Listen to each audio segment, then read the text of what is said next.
માંજલપુર નાકાથી પસાર થતા આ કોર્નર પર આ જે એન્ટ્રીવાળા એન્ટ્રન્સના માંજલપુર વિસ્તારમાં એન્ટર થવાના રસ્તા પર આ જગ્યા પર લગભગ મહિનામાં 2 કે 3 વખત એક જ જગ્યા પર પાણીનું લીકેજ થતું હોય છે અને એ લીકેજ દર વખતે રિપેર કરીને સંતોષ માણવામાં આવે છે.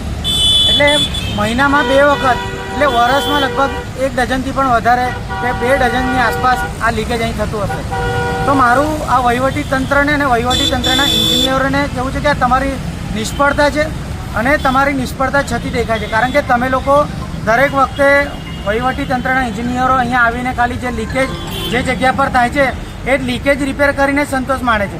અને આ રોડ દર વખતે ખોદીને ફરી એની પર પેચવર્ક મારવાનું, ફરી એની પર કપચી મેટલ નાખીને એને રિપેર કરવાનું.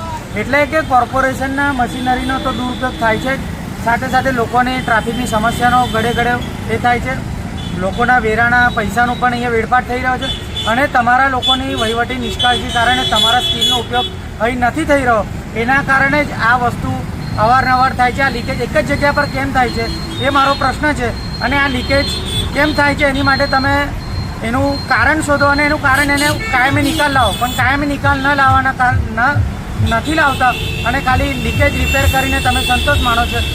એ વસ્તુને મારું કહેવા માગું છું કે આની માટે તમે કોઈ ચોક્કસ કાર્યવાહી કરવામાં શું ક્ષમતા નથી કે કોઈને તમે ફાયદો આપવા માગો છો કે આ ખાડો ખોદીને કોન્ટ્રાક્ટર તો એનું કામ કરીને જતો રહેશે.